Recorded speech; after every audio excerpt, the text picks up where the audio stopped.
السلام علیکم ورحمۃ اللہ وبرکاتہ۔ ایک وہ ایسا سوال جو سماج میں اکثر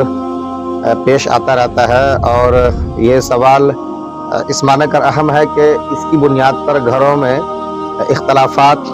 کبھی بھائیوں کے درمیان تو کبھی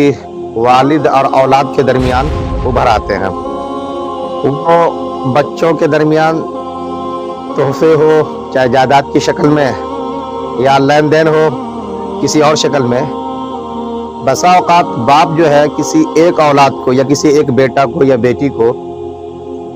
پیسے ہو، زمین ہو یا اور کچھ،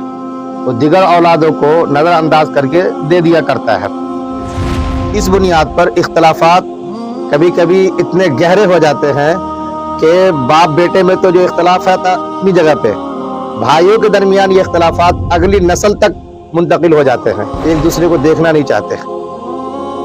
اور یہی وجہ ہے کہ اس اختلافات کو مٹانے ہی کے لیے آپ جا کے دیکھیں گے تو 1450 سال پہلے آقا علیہ الصلوۃ والسلام کی وہ حدیث ہمارے سامنے میں ہے،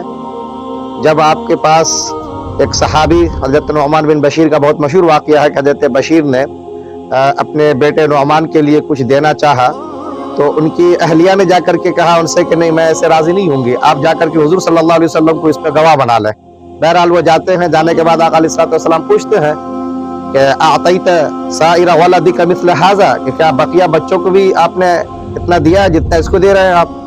غلام وغیرہ خادم کی شکل میں انہیں دیا تھا۔ تو انہوں نے کہا لا۔ آپ علیہ الصلوۃ والسلام نے اس وقت میں کہا تھا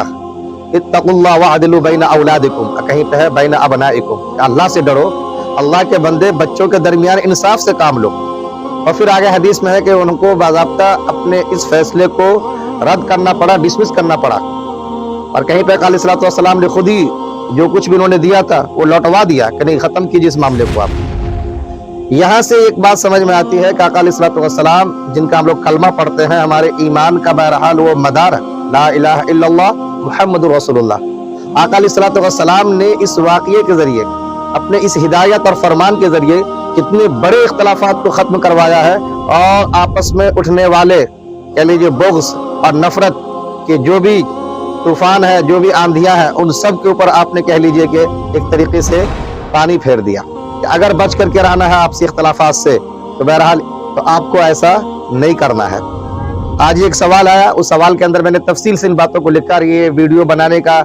مقصد ہے، اس کی تحریک بھی دراصل اس سوال پہ آنے والے چند جوابات اور ریئیکشنز ہیں۔ انہوں نے یہی لکھا کہ مفتی صاحب ہو سکتا ہے کہ اردو پڑھنے والے اردو پڑھ لیں، ہندی میں نہ پڑھیں، ہو سکتا ہے کہ ہندی میں بھی آپ اس کو لکھ دیں، لیکن بہت سے ایسے بیچارے ہیں جو نہیں پڑھ پاتے ہیں، ان تک آپ کی بات چلی جائے تو آپ اس پہ ویڈیو شوٹ کر دیں، تو اس لیے میں کر رہا ہوں۔ اور یہ عموماً ان گھروں کے اندر ہوتا ہے جہاں پہ لوگ پڑھے لکھے زیادہ نہیں ہوتے، ان کو کچھ پتہ نہیں کہ میں کیا کرنے جا رہا ہوں، یا پھر جہاں پہ دو شادیاں ہوتی ہیں، باپ ہے بیچارے کے پاس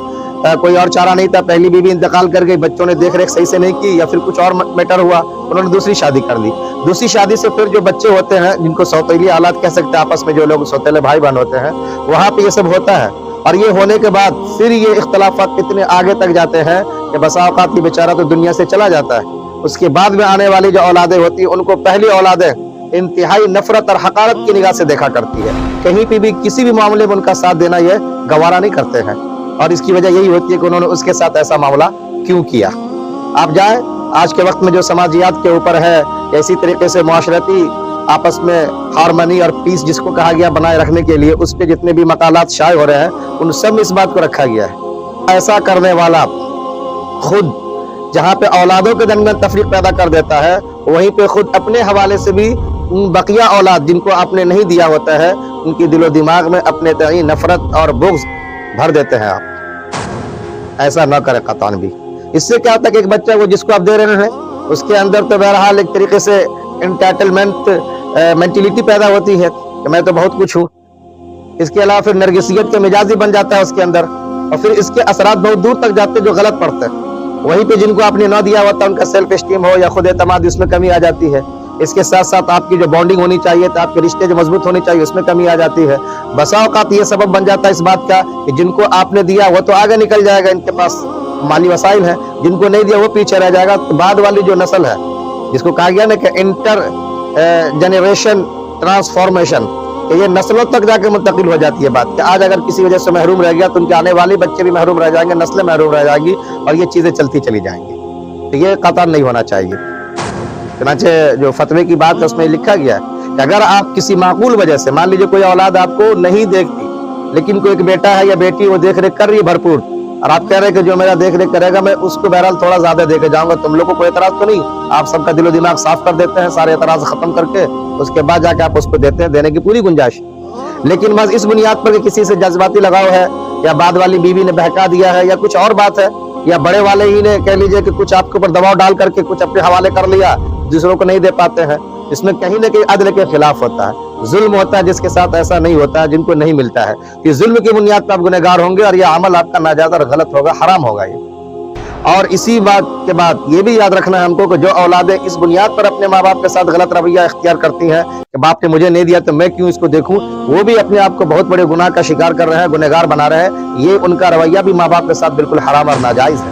حدیث پہ ہے کہ باپ راضی ہے تو خدا راضی ہے، باپ اگر ناراض تو گویا کہ تمہارا خدا تم سے ناراض ہے. اس طرح کے الفاظ حدیث میں آئے ہیں. تو جہاں پہ ہمیں یہ اعتدال کا سبق ملتا ہے کہ اولادوں کے درمیان عدل کریں، ہم تقوی والی بات اپنائیں، اللہ تعالیٰ سے ڈریں، اولادوں کے درمیان کوئی ظلم نہیں ہونا چاہیے. وہیں پر اولادوں کو اس بات کا بھی مقررہ بنایا گیا کہ وہ بھی اپنے ماں باپ کے ساتھ کسی قسم کا کوئی غلط رویہ یا بہیو نہ اپنائیں، مس بہیو نہ کریں، ان کے ساتھ اطاعت کا معاملہ کریں، ان کی خدمت کو اپنی زندگی کا شعار بنائیں، تبھی جا کر کے آپ بھی کامیاب ہوں گے یہاں بھی اور وہاں پہ بھی. تو ان باتوں کو ذرا ہم سب کو، ماں باپ کو بھی سمجھنا انتہائی ضروری ہے کہ کب ہم دے سکتے ہیں، کب نہیں دے سکتے ہیں، اور دینا یہ بہرحال کب ہمارے لیے مناسب ہوگا، کب ناجائز اور حرام ہوگا، ان کو سمجھیں. اور بال بچوں کو بھی چاہیے کہ بہرحال آپ ماں باپ کو سمجھا بجھا کے کام لیں. کوئی اولاد باپ کو اس طرح سے مسگائیڈ نہ کرے کہ دیگر بھائیوں کے درمیان آپ کے اختلافات بڑھ جائیں، آپ بھی گنہگار ہوں گے، باپ بیچارہ بھی گنہگار ہوگا، اس سے بچیں. اور رہ گیا یہ کہ کوئی باپ اگر کسی کے ساتھ کوئی معاملہ کر گزرا تو ان کا معاملہ ان کے ساتھ ہے، آپ بدتمیزی سے پیش نہ آئے، آپ کا جو حق ان کے ساتھ وابستہ ہے وہ پورا کرتے رہیں آپ. شکریہ، جزاک اللہ.